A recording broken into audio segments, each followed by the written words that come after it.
அண்ணா அண்ணா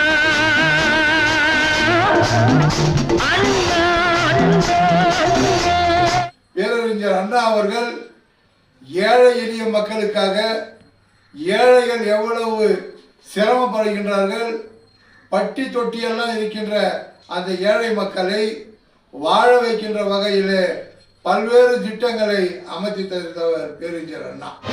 நீங்க நினைச்சபடி நடந்திருக்கு, புரட்சி தலைவர் நாடிருக்கு.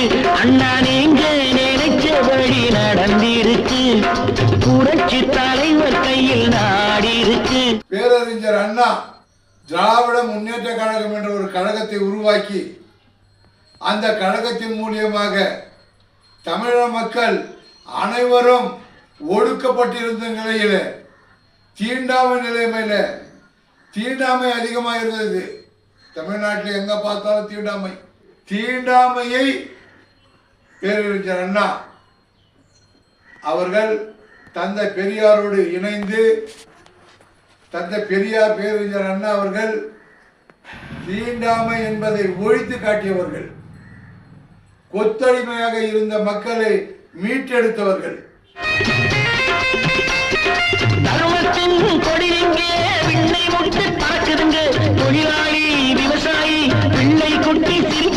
பேரறிஞர் அண்ணா அவர்கள் கடமை கண்ணியம் கட்டுப்பாடு, கடமை கண்ணியம் கட்டுப்பாடோடு வாழ வேண்டும், கழகத்தையும் அவ்வாறு நடத்தி காட்டியவர் பேரறிஞர் அண்ணா. பேரறிஞர் அண்ணாவுக்கு பிறகு கருணாநிதி ஆட்சிக்கு வந்தார். கருணாநிதி ஆட்சிக்கு வந்தது புரட்சி தலைவர் எம்ஜிஆர் தயவால். அந்த நேரத்தில் புரட்சி தலைவர் எம்ஜிஆரை தான் முதலமைச்சராக்க வேண்டும் என்று எண்ணினார்கள். ஆனால்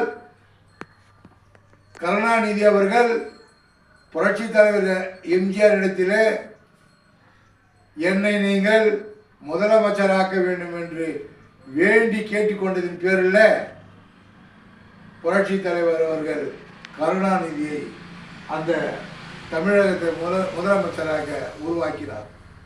ஆனால் அவர் வந்த நிலையிலே கோடி கோடி கோடி கோடியான சொத்துக்களை ஊழல் செய்து கட்சி பணத்திலிருந்து ஆட்சி பணத்திலிருந்து தமிழகத்தை சுரண்ட பார்த்தார். அந்த நேரத்தில் தான் புரட்சி தலைவர் எம்ஜிஆர் அவர்கள் அவரை வீழ்த்த வேண்டும் என்று சொல்லி 77ஆம் ஆண்டு கணக்கு கேட்டார். இந்த கழகத்தினுடைய கணக்கு திட்டங்கள் என்ன என்பதை கேட்டார். அந்த கேட்ட நேரத்தில் என்னையா கணக்கு கேட்கிறேன்னு சொல்லி வெளியேற்றி விட்டார். வெளியேற்றிய நேரத்தில் புரட்சி தலைவர் அவர்கள் ஒடுக்கவில்லை.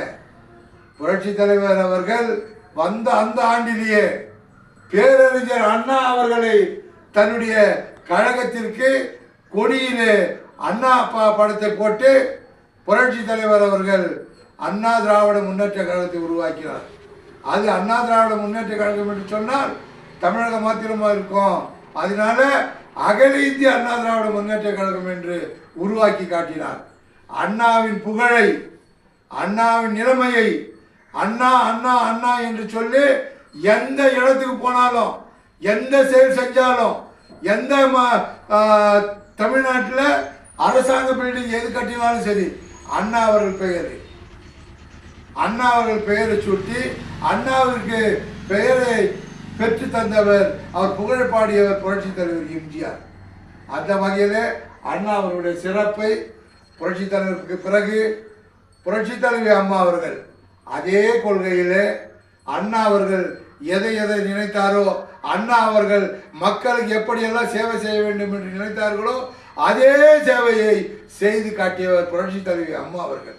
புரட்சி தலைவி அம்மா அவர்கள் வாழ்கின்ற காலத்திலே ஒவ்வொன்றில் தாய்மார்களுக்கு, தமிழக மக்களுக்கு, மாணவர்களுக்கு, படிக்கின்ற மாணவர்களுக்கு எல்லாருக்கும் எந்தெந்த வகையில் அவர்கள் நன்மை செய்ய வேண்டும் அந்த வகையில் நன்மை செய்து காட்டியவர் புரட்சி தலைவி அம்மா.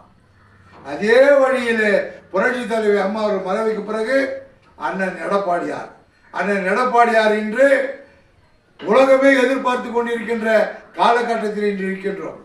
காரணம், இன்னும் ஒரு 2 மாதத்தில் தமிழகத்திற்கு சட்டசபை தேர்தல் வருது.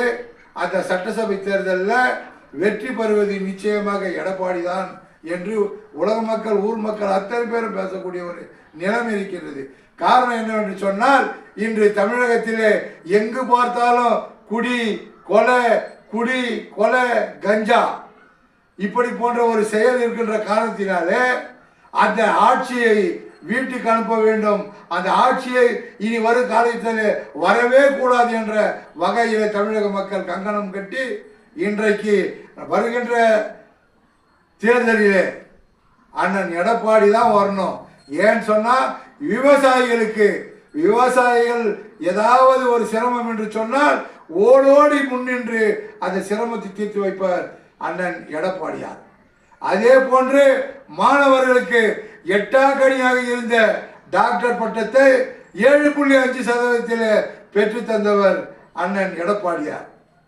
மருத்துவக் கல்லூரிகள், இன்ஜினியர் கல்லூரிகள் இப்படி 15-16 கல்லூரிகளை திறந்து வைத்த அந்த ஆட்சியில் குறைந்த 4 ஆண்டு காலத்தில் பல விதமான செயல்களை செய்து காட்டியவர் புரட்சி தலைவி அம்மா, பேரறிஞர் அண்ணா.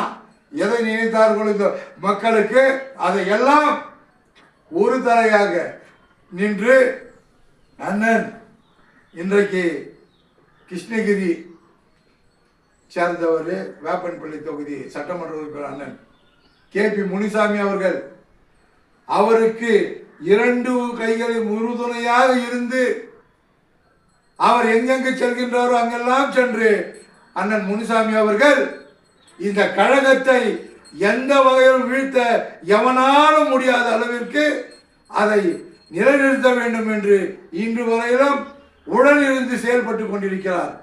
அந்த கழகம் எந்த வகையிலும் புரட்சி தலைவி அம்மா அவர்கள் வாழ்ந்த காலத்தில் சொல்லுவார், அனைத்து இந்திய அண்ணா திராவிட முன்னேற்ற கழகம் புரட்சி தலைவரால் துவக்கப்பட்டது, புரட்சி தலைவரால் உருவாக்கப்பட்ட கட்சி. பேரறிஞர் அண்ணாவை இதயத்தில் மாத்திரமல்ல, அவர் அந்த கொடியில, அவர் கட்சி கொடியிலையும் அதை நிலைநாட்டினார். அவருடைய கட்சியினுடைய புகழ் அதை எப்படி புரட்சி தலைவி அம்மா அவர்கள் பாதுகாத்தாரோ அதே வகையில் புரட்சி தலைவி அவருடைய கோட்பாடை, பேரறிஞர் அண்ணாவின் புகழை இன்று அண்ணன் எடப்பாடியார் அவர்கள் நிலைநாட்டி கொண்டிருக்கிறார்கள். அடுத்து வருகின்ற தேர்தலிலே அனைத்து இந்திய அண்ணா திராவிட முன்னேற்ற கழகம் எத்தனை எதிரிகள் எத்தனை சூழ்ச்சிகள் செய்தாலும் வென்று வருவது அனைத்து இந்திய அண்ணா திராவிட முன்னேற்ற கழகம், வென்று வருவது அண்ணன் எடப்பாடியார்.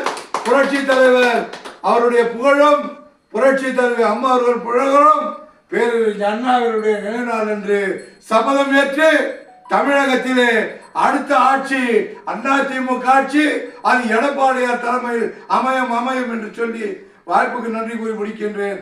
நன்றி, வணக்கம், வாழ்க அண்ணா அவருடைய நாமம் என்று கூறி முடிக்கின்றேன். நன்றி.